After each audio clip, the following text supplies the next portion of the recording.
हर दिन हम में से अरबों लोग ऐसे प्लेटफॉर्म्स पर जुड़ते हैं, शेयर करते हैं और अपना मनोरंजन करते हैं जो एकदम फ्री हैं। लेकिन क्या ये वाकई में फ्री है या फिर इसकी कोई ऐसी छुपी हुई कीमत है जो हम चुका रहे हैं? चलिए आज इसी की तह तक चलते हैं। जरा सोचिए, फेसबुक, इंस्टाग्राम, इनके लिए हम एक पैसा नहीं देते, पर इनको चलाने वाली कंपनियां अरबों खरबों फूंक रही हैं। अकेले फेसबुक के 18 डेटा सेंटर हैं जिनकी कीमत 20 अरब डॉलर से भी ज्यादा है। तो सवाल ये उठता है कि भाई ये सब फोकट में क्यों बट रहा है? तो यहीं पर वो सवाल आता है जो हमें खुद से पूछना चाहिए। अगर हम किसी चीज के लिए पैसे नहीं दे रहे तो आखिर हम हैं क्या? इस पूरे विश्लेषण का राज इसी सवाल में छुपा है। और इसका जवाब जितना सीधा है उतना ही चौंकाने वाला भी। ये कोई दान पुण्य नहीं चल रहा, ये एक सोची समझी बिजनेस स्ट्रैटेजी है। आपको फ्री में एंटरटेनमेंट और दोस्तों से जुड़ने का मौका मिलता है और बदले में वो लेते हैं आपका डेटा। इस खेल में असली प्रोडक्ट आप हैं। और ये कोई छोटा मोटा खेल नहीं है। साल 2023 में सोशल मीडिया मार्केट की कीमत थी 231 अरब डॉलर। अंदाजा लगाइए, ये दुनिया के कई देशों की कुल जीडीपी से भी ज्यादा है। तो इस खरबों डॉलर की अर्थव्यवस्था में करेंसी क्या है? ये कंपनियां असल में बेच क्या रही हैं? आज की दुनिया में सबसे कीमती चीज सोना, चांदी या तेल नहीं, बल्कि अटेंशन है। मतलब लोगों का ध्यान। जहां ध्यान वहीं पैसा। सोचकर देखिए, इंडिया पाकिस्तान मैच के दौरान विज्ञापन सबसे महंगे क्यों होते हैं? क्योंकि करोड़ों लोगों का ध्यान उस एक स्क्रीन पर होता है। सोशल मीडिया कंपनियां बस इसी ध्यान को पकड़ने, उसे बनाए रखने और फिर उसे बेचने की माहिर खिलाड़ी हैं। तो ठीक है, ये कीमती ध्यान और इसके पीछे का डाटा, ये इकट्ठा कैसे होता है? याद कीजिए, जब भी हम किसी नए ऐप पर अकाउंट बनाते हैं तो एक छोटा सा अग्री का बटन आता है जिसे हम बिना सोचे समझे क्लिक कर देते हैं। असल में वो क्लिक एक कानूनी कॉन्ट्रैक्ट पर साइन करने जैसा है। ये टर्म्स एंड कंडीशंस 20-20 हज़ार शब्दों के होते हैं और जानबूझकर इतने बोरिंग और मुश्किल बनाए जाते हैं कि कोई उन्हें पढ़ने की जहमत ही ना उठाए। ये बात कितनी सच है, इसका अंदाज़ा आप न्यूयॉर्क यूनिवर्सिटी के एक एक्सपेरिमेंट से लगाइए। 2017 में उन्होंने एक नकली सोशल नेटवर्क बनाया और उसकी शर्तों में लिख दिया कि जो भी इसे एक्सेप्ट करेगा उसका पहला बच्चा कंपनी का हो जाएगा। और आप यकीन नहीं करेंगे, लगभग हर स्टूडेंट ने बिना पढ़े अग्री कर दिया। तो ये डेटा कई तरीकों से इकट्ठा होता है। आप क्या लाइक करते हैं, क्या कमेंट करते हैं, किस पोस्ट पर कितनी देर रुके, सब कुछ। आपकी जीपीएस लोकेशन, अरे यहाँ तक कि आपकी तस्वीरों में छिपा हुआ डेटा भी, जिसे EXIF कहते हैं, उससे पता चल जाता कि फोटो कहाँ, कब और किस कैमरे से ली गई थी। और कहानी यहीं खत्म नहीं होती। थर्ड पार्टी कुकीज़ के जरिए ये ऐप के बाहर भी आप इंटरनेट पर क्या कर रहे हैं इस पर भी नजर रखते हैं।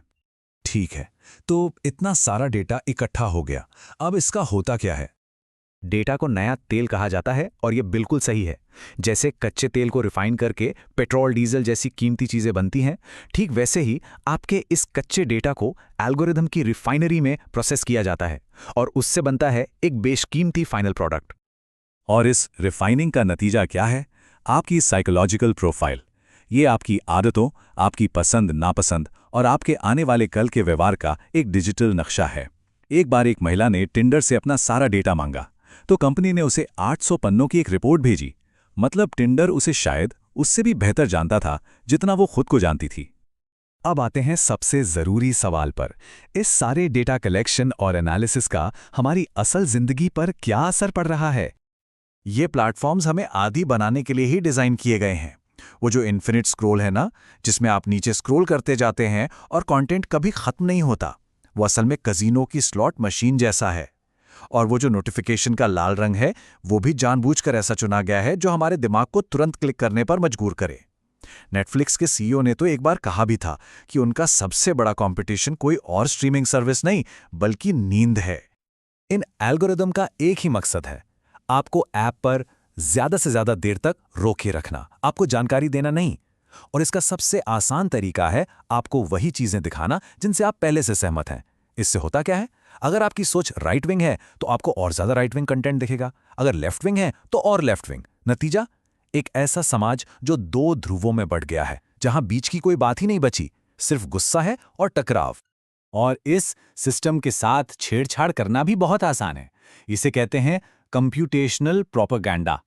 लाखों नकली ऑटोमेटेड बॉट अकाउंट्स का इस्तेमाल करके किसी छोटी सी राय को भी ऐसा दिखाया जा सकता है जैसे कि देश में सब वही सोच रहे हैं। एक नकली हवा बनाई जा सकती है।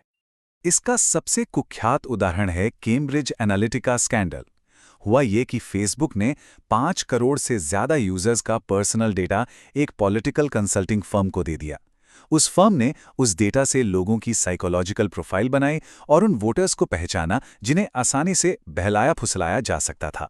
फिर इन लोगों पर खास तौर पर तैयार किए गए प्रो ट्रंप कंटेंट की जैसे बौछार कर दी गई। बाद में फेसबुक पर इसके लिए $725 मिलियन का बाहरी जुर्माना भी लगा। लेकिन इसका सबसे खौफनाक नतीजा तब सामने आता है जब ऑनलाइन फैलाई गई नफरत असल दुनिया में खून खराबे की वजह बन जाती है, जैसा कि म्यांमार में हुआ। एमनेस्टी इंटरनेशनल और एक विसल ब्लोअर ने खुलासा किया कि फेसबुक के एल्गोरिदम ने म्यांमार में रोहिंग्या मुसलमानों के खिलाफ नफरत भरे भाषणों को जानबूझकर बढ़ावा दिया। क्यों? क्योंकि उससे बहुत ज्यादा एंगेजमेंट मिल रही थी। इस ऑनलाइन नफरत ने सीधे सीधे जमीनी स्तर पर दंगों और हिंसा को हवा दी, जिसमें हजारों बेगुनाह लोग मारे गए। सबसे डरावनी बात यह है कि फेसबुक को पता था कि उसके प्लेटफॉर्म पर यह सब हो रहा है, लेकिन उन्होंने इसे रोकने के लिए कुछ नहीं किया, क्योंकि ऐसा करने से उनका एंगेजमेंट कम हो जाता। तो अब ये समझना जरूरी है कि ये किसी एक कंपनी या एक ऐप की प्रॉब्लम नहीं है, ये पूरे सिस्टम की प्रॉब्लम है। देखिए, ये हमारी इच्छा शक्ति या सेल्फ कंट्रोल की कमी का मामला नहीं है, ये सिस्टम के डिजाइन की ही खराबी है।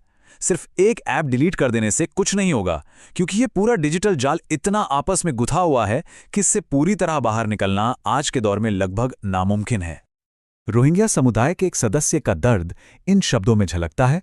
उन्होंने कहा, हमारा एक सपना था कि हम दुनिया के बाकी लोगों की तरह एक आम जिंदगी जिएं। फेसबुक ने हमारा वो सपना तबाह कर दिया। ये लाइन हमें याद दिलाती है कि इस सिस्टम की एक बहुत बड़ी मानवीय कीमत है।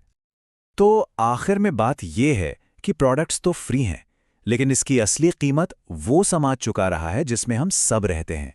इस बारे में जागरूक होना ही पहला और सबसे जरूरी कदम है। असली लड़ाई किसी ऐप को डिलीट करने की नहीं, बल्कि अपनी सरकारों पर मजबूत डेटा सुरक्षा कानून बनाने के लिए दबाव डालने की है।